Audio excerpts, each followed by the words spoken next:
We're a community filled up with life and art, sharing things truthfully.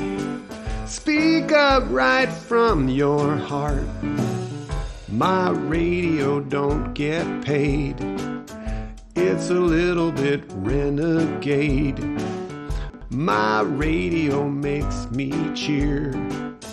I like to volunteer. We're a community.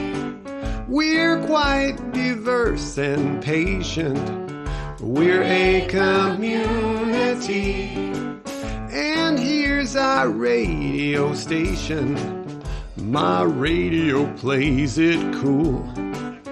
Its budget is minuscule. Sometimes it's howdy. edge. I'm going to bring down the music. My radio and makes welcome, me Govinda pledge. Dalton to Moccasin Tracks. Yay! Welcome. Moccasin Tracks. All right. Yeah.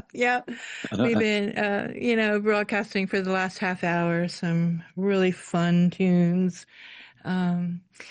We read your bio. Oh my goodness. I had no idea that you've just been so busy since the early 90s. You've been doing radio and setting up stations. And, I'm curious, what started your interest in community radio?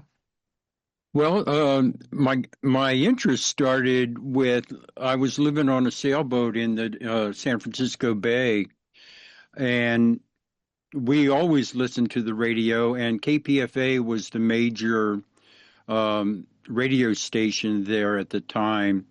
And when they got their new building, they changed their audience that they were looking at in terms of developing more funding. And so there was a Save KPFA organization that came into focus. And then with that, we began with Stephen Donifer, Free Radio Berkeley, started up as an alternative community radio station. And that really took off really quite rapidly. And then when we were part of, I guess they did a piece on the New York Times Sunday edition, and then all of a sudden we had all kinds of folks from Nicaragua, the Philippines, different communities that needed communications, logistics. And so with that, we started working with other communities. We were in Haiti. We set up transmitters in East Timor and various locations. I think there's a really good little movie, what was it, Pump Up the Volume, that sort of brought out the use of community communications. And, one of the things that's fascinating at this point in time is that, there are 1,500 newspapers, 11,000 or 1,100 magazines, 9,000 radio stations, and 1,500 TV stations, and they're all owned by 3 corporations. And so how do you bring critical thinking and conflict resolution into the narrative and looking at that whole process? And at that time in the early 90s, with the World Trade Organization's GATT and all of that going on, we were also being prosecuted, the free speech radio folks with the FCC were really trying to shut things down. And then with the Lawyers Guild work with Free Radio Berkeley, we were able to make it legitimate because the U.S. didn't have a place for low-power FM radio. And so that was the sort of the beginning of things, and just the need for people to really have a conversation. Yes. Yeah. Yeah. And I often try to encourage people and say this is the last place where we have free speech. We have to keep this station alive. We have to keep community radio alive. And I'm wondering if you feel the same way. Is this how important is this in your community, and what are people saying about community radio these days? Well, I just had a call 5 minutes ago from COP 30, where I work with the Indigenous Environmental Network, and in South America, Africa, a lot of quote third world countries, radio is the number one communication mechanism. Although it's not two-way specifically, but it is the foundation for communications in most countries that are not, locked into the cell phone, internet scenarios. So radio is absolutely essential for a communication mechanism, especially in places like that. When we were in Glasgow with the COVID scenario, a lot of people couldn't show up, and there are some mechanisms where you can do webcasts, and actually folks can, use their cell phones to track on internet stuff. And one of the things that I would really like to promote or to see happen is for people's cell phones to be activated to have FM receivers on their phones, so that we could actually expand and utilize that technology a lot easier, cleaner, and make it more available and actually bring the voice of the people more into focus. Yeah, I hear you. Some years ago, it seemed very new, although I know it's been going on for a long time, to take the radio station out into the community and be broadcasting from events, this remote broadcasting. And I wanted to ask you about and you've answered it a little bit by talking about the cell phones and putting FM receivers on them. What should we be focusing on? Should we be, as well as just broadcasting locally right in the community, using the cell phone? I remember when we first, 10 years ago, it seemed really extraordinary for people to call in to the radio station with their cell phones. It was just beginning to happen. And that was so exciting because you'd have the rallies going on, you'd have protests, you could be, right there in the blockade, with your cell phone reporting to your radio station. Well, and you bring up another point is how can low power FM or FM radio be?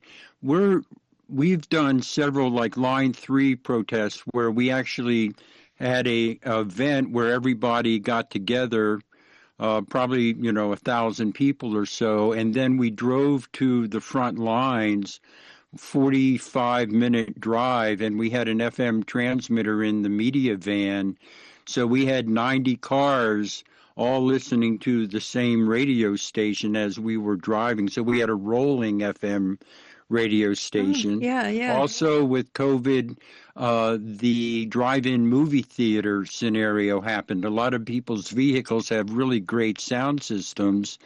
And so with the FM radio station set up, you could have a screen up with whatever content you were promoting. People could maintain their isolation and still have a community experience. There's lots of small applications that can happen, and whether it's Crow Voices or whether it's like with the longest walk, in 2008 we did a 5-month walk across the United States, and we did the longest talk radio state show where we did 2 hours in our mobile media van scenario. So there's lots of different applications that can happen using radio, and the technology is relatively simple right now. You don't necessarily need 1,000 watts. You can do a whole lot with 15 watts. Mm-hmm. And you can also use it for translation. Like, if you have Spanish speaking or another language that's predominant within the conversations that you're having, you can use a small transmitter and have people translate and dial in. There's lots of different applications for it, but I think the critical thing is for people to take control of the narrative. Yes. Yeah. Yeah. And that begins, like you like to say, communication is essential for community. And in having conversations, which I try to do on community radio with folks coming together that maybe wouldn't necessarily come together, but these days it's so necessary for people to come together. Well, I think that's really foundational within low power FM or community radio is critical thinking and conflict resolution. We really need to recognize that there are different points of view. It's sort of like people say the sun rises. And, in my world, the sun has never risen, will never rise. The earth is spinning, and there's different points of view that we need to share that actually replicate and bring out these points of view that are different from, one another, but yet all can be held in the same moment. Right. Absolutely. And it's essential. I mean, we're recognizing the humanity, I think, in our small community gatherings within all of us. And that's the beautiful thing that's happening, I think, at least in this community, when I try to hear from people that participated in like the No Kings rallies and things, the Vets for Peace who are gathering to, just have a presence in the community saying no to war. All these things are, when we can come together and have a conversation on our community radio station, it's amazing that heart stuff that's coming out. We're like, recognizing the humanity and the compassion and the love within all of us, at least that's been my personal experience lately, trying to bring people together. Well, I think, one of the other components of radio and, like you say, bringing people together is also to recognize our humanity within where we are at this very moment. I'm in Northern California, and I'm not sure exactly where you are, but, grounding to the earth itself and recognizing the differences in cosmology between traditional indigenous knowledge and dominant culture. And so how do we, look at those two completely different points of view and recognizing that if we can connect with our own hearts, with the planet itself, and then through that the internet rather than the technological internet, especially with AI coming up on the screen that's taking over the decision-making processes, saying that, the capitalism or profit at all cost. And so our humanity will be degenerated, or, water for AI things or chip manufacturing or fracking, all of those kind of scenarios. So there are a lot of conversations that we need to have that reinforce the issues that are focusing or that we're dealing with at the very moment. And right now in, COP30 in Belém in Brazil is another example that sometimes these international events are are more for networking than they are for actually getting, because the rule of law seems to be thrown out the window with Mm-hmm.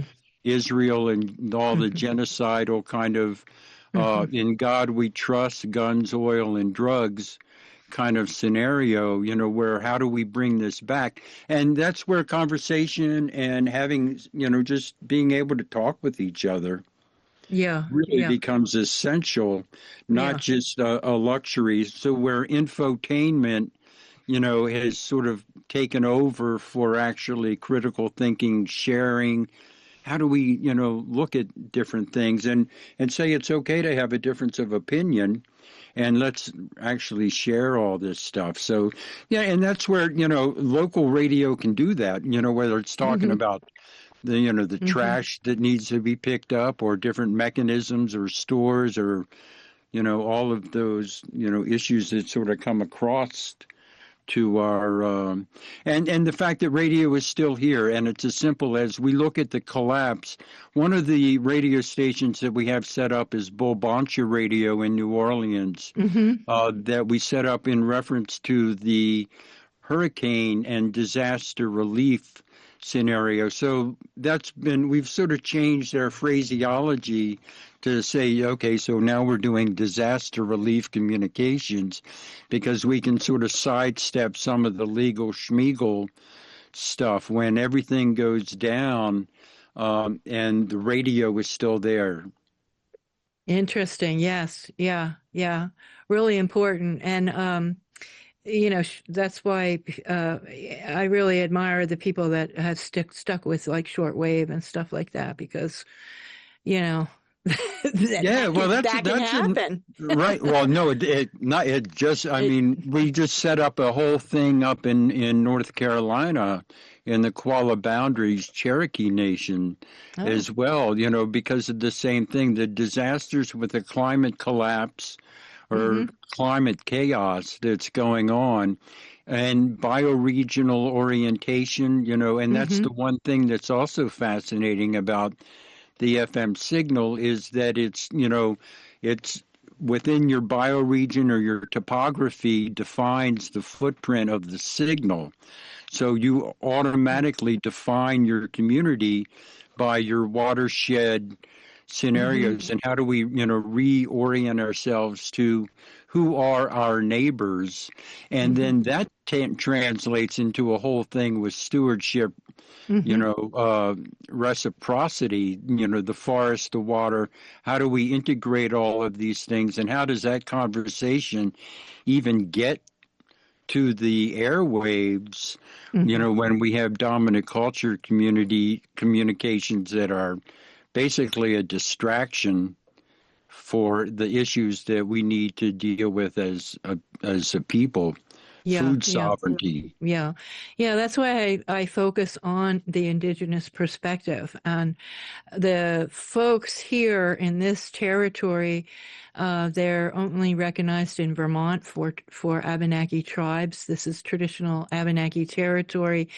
But here in New Hampshire, where I am actually broadcasting from right now, I live in Vermont, but I cross over the Connecticut River. It's a small territory, so I cross the river, and now I'm in New Hampshire. But with the technology of streaming online, that opens us up to voices from everywhere, and that's why it's so cool to talk to you today, here on the Zoomy, to bring your voice and hear the experiences that you've been having with community radio. So and I'm particularly interested in how you bring you talk very much like you're talking about the indigenous perspective a lot here. So and that's I think critical, that we need the voices of the original peoples to continue to steward this land, and that we can learn from that. But when you're in a territory that doesn't even recognize these people, that it's a struggle for the people. It took 30 years, over 30 years of really serious work to finally be recognized by the state of Vermont. And, I'm non-native, but yet I wanted to support those voices. And so I started doing radio locally. and just trying to, focus on that. And Well, that brings up a whole nother issue of intergenerational trauma, lateral yes, violence, absolutely. and how all of those things, and where is the respect? If we're going to actually move forward as a humanity, then, we really do need to embrace all living things, Mm-hmm. And specifically, I mean, the people that have actually promoted that. Humanity's been on the planet for millions of years, and electricity's only been around for 150 or so. Mm-hmm. How is it that we've become so sidetracked with our superficial existence and not integrating an embrace of all living things? So that really Good point. Yeah. becomes, another example of conversations that we need to have about where we are. You bring up New Hampshire, and that just sort of sparked. When I was drafted for the Vietnam War, I worked for the Center for Human Survival in Norwich, Vermont. I lived in yeah, yeah. Norwich, Vermont, Oh, in West Lebanon. uh-huh. There was the Do It store. Oh, yeah. So that's Yes. where Oh, yeah, I I remember that. started Yeah. my whole routine Oh, good for you. All years ago. right. Oh, wow. But there's so much snow up there. Uh, there Yeah. was like 8 feet of snow that year, and Oh, it was wow. I had never seen quite that much, where you have to tunnel through Mm. to Oh, get to yeah. the different places. Oh, yeah. But that's another example of the isolation. I think COVID brought out, when people can have language revitalization, people can Mm-hmm. be sitting around home, and the digital campfire, when we were Yeah. doing the protest for uh, um, stopping a coal-fired power plant in New Hampshire, I mean in New Mexico, Mm-hmm. the elders called it talking air. That was their translation for radio. Wow. Okay. Talking Because air. That's so cool. Yeah. well, we were out there trying to stop a coal. Well, we actually did. We actually Yeah. shut down or made it so it didn't happen. But so there's applications where you can bring up the voice and critical thinking and say, do we really need this to happen? Or, what are the impacts? What are the critical thinking components that we need to evaluate when these different projects are happening? And without the voice of the people that are being impacted, then, we lose perspective of, our role in our stewardship responsibilities. Yeah, yeah. So I think the role of community broadcasting can, pick up those responsibilities a little bit, by making the mission of the station, be inclusive of the voices. And I've been watching, and little by little, some of like the nonprofits will include acknowledging the traditional original peoples, but it's very slow, and people are still like they don't want to let go. This capitalism is still like so apart. People don't understand the value of volunteering and being of service. That is something that I think everyone the wants to. never-ending story, sort of, the Yeah. nothingness. I think if we look at capitalism as sort of the nothingness that's rolling through, and the swamp of despair or whatever that was called, how do we get excited about community and Yeah. I think that's really one of the things that when we were in Haiti in the mid 90s, when after Aristide had been kidnapped, they brought us down to revitalize their FM radio transmitters, and it was really interesting to see how much that the people depended on actually understanding and having a conversation. And so it's still really vital today. And like I say, we were just before this conversation talking with the folks in South America to deal with issues that they were having with their recording broadcast. Mm-hmm. Mm-hmm. So do you, I mean, what do you think of like live streaming on some of these internet sites like the YouTube, the Facebook, these different sites that now people can just live stream from their phones? Yeah, well, I think that's been like when with Standing Rock, that was essential to have that capacity. Now we set up an FM station at Standing Rock for the community for, logistical issues, whether it's fire or where the food is or different things that are going on, as well as, sharing it out through the internet so that people could see what was happening on the ground, and that sort of lit up the whole event by what was happening on the ground, and then having that shared out via that whole internet mechanism. Yeah. So but the issue for me is it's people having their conversations about their issues in their locations and what are the needs of that need to be addressed, and having that conversation rather than being steamrolled by the capitalist, let's make a buck kind of thing. Right. Yeah. And I think that's a conversation that we also have here on community radio, because it feels like sometimes we're promoting capitalism. We're not really promoting the conversations that need to happen. We're promoting businesses, or, we're getting a little distracted. But maybe that's just because that's the way I personally am committed to it too. There's people come at this.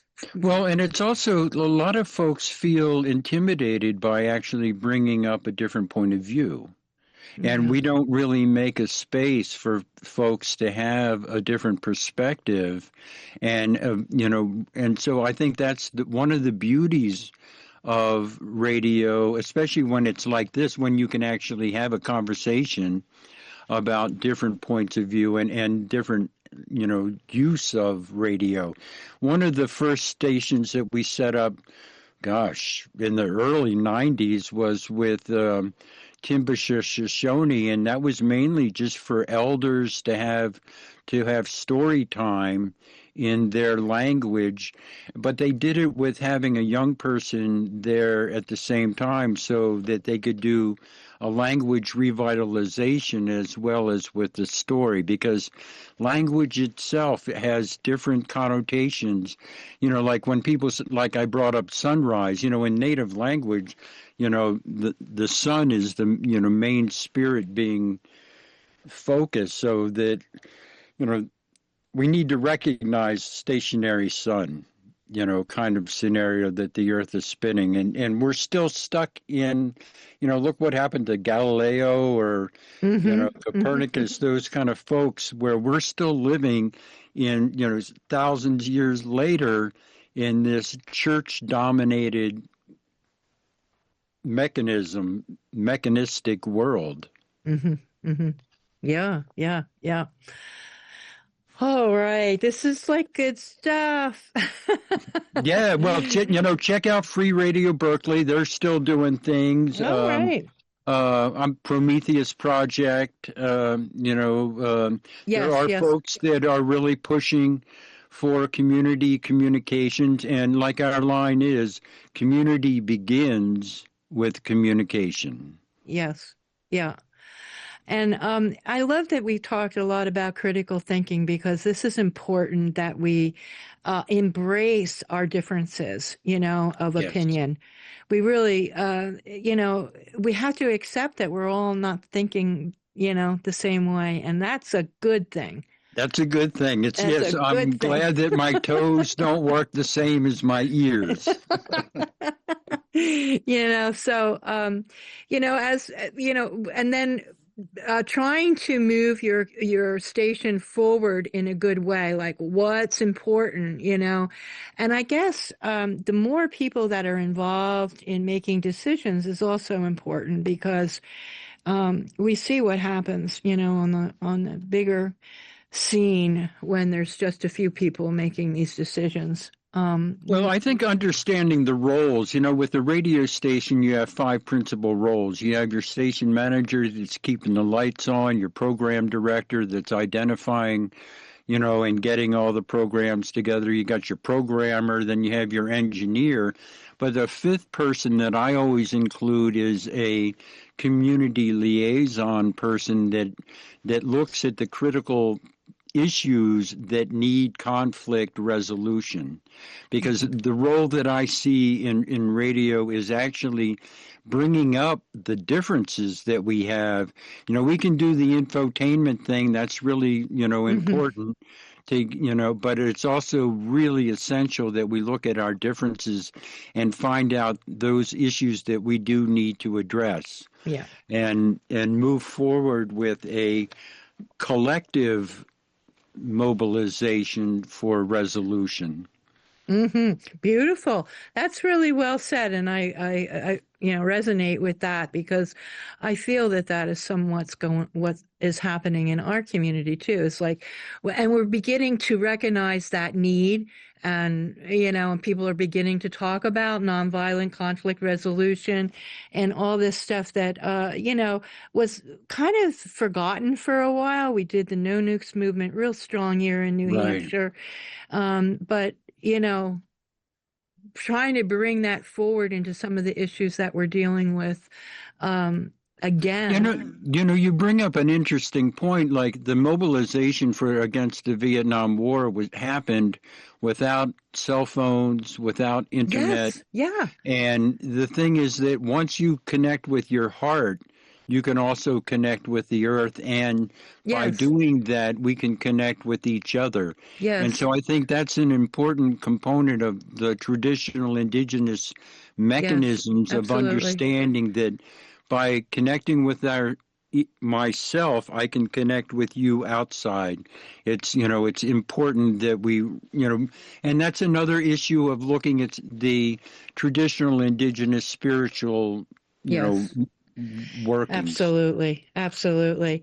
And we're having these kind of revelations happening, and it's very beautiful. I had a man in the studio the other day who was on the inside of the Pentagon while the women were holding hands surrounding the Pentagon with joyful songs and singing, and and he witnessed that.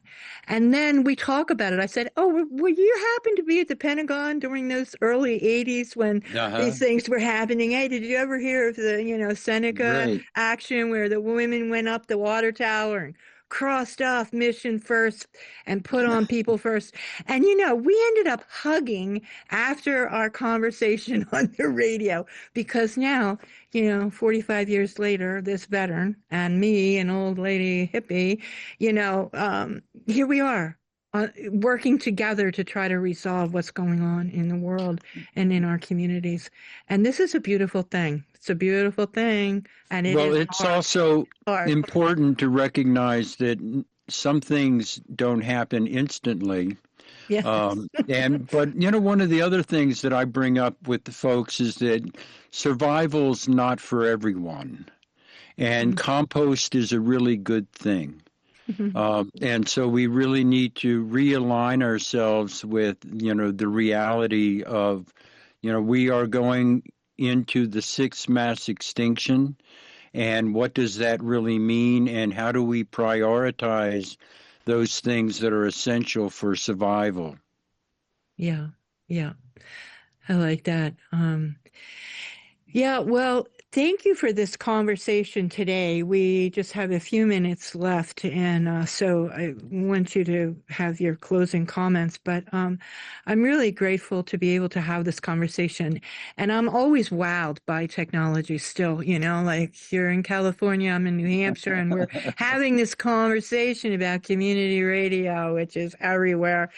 And And thank you for the work that you've done all these years. I've been listening to some of the posts from Brenda Norrell has some Yes. of your archives, and they're really wonderful. They're classic. Good for you for, doing those interviews at Standing Rock, and, I listened Yeah, to, the longest walk, hanging yeah, out with yeah, Brenda, and and back like in 2007 when the Declaration of for Indigenous Peoples was yes, finally, you yes, know, solidified. That was also a great foundational moment. But getting things. The role of international law is really problematic at this point.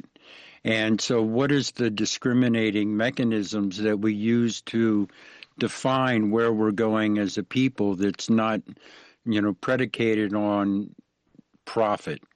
yes, That's gonna be, an issue with, I'm living out in the woods, and this is all solar powered. Our communications all coming to you via the sunshine scenarios. So there's alternatives, and the thing is to sort of embrace the reality of follow your bliss. I really like that. The Beauty Way, Clan Dyken, the yes, music group that's doing their uh, move to bring shovels, and for the yeah, folks that are doing the front lines yes. survival, stuff. So we do really need to, especially Thanksgiving or the unthanksgiving, or however you want to bring that. What's the truth of what really happened, especially because it happened in your area. Yeah, yeah, yeah. We often broadcast. I've tried to broadcast live from Plymouth every year, and often been there in person and walked with them and recorded with my little recorder. Yeah. Brought it back to the radio station. Right. So that's what you got to do. You got to do it. Yep. To, Yeah. to share really what is going on, because a lot of people are just not going to make it there, but it is happening, and I do Yeah, support well, it. I I'm hear aware of it. Leonard's going to be in Alcatraz this year. Uh-huh. Yeah, yeah, yeah, Yeah, so that's going to be interesting, yeah, that's actually happening. yeah. Yeah. All right. Well, it's just been so fun to talk to you, and I'm a radio enthusiast. Well, So, for folks that are interested, there are low power FM transmitters, that are for under $100, a 15-watt transmitter, and wow. Yeah. looking at your local community events and issues that need to happen, and then support your local, community radio is absolutely essential.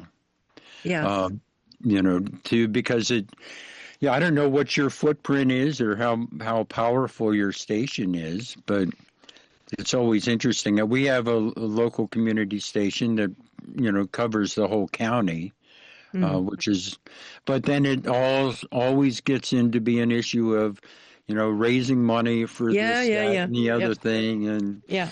then the volunteers and all of those dynamics. Yes. The wonderful dynamics of a human being to human being. Wow. Yeah. We're going to get cut off from the Zoomy, but thank you so Okay. much for being with us today. It's truly been an honor to kind of meet you right here. Yeah, virtually. Yeah. Yeah, virtually. All right. You Well, and take check care. out ienearth.org for follow up on issues that are happening in COP30 in Brazil. This is Yeah. Govinda with earthcycles.net. All right. Thank you so much. All And right. we'll We'll let you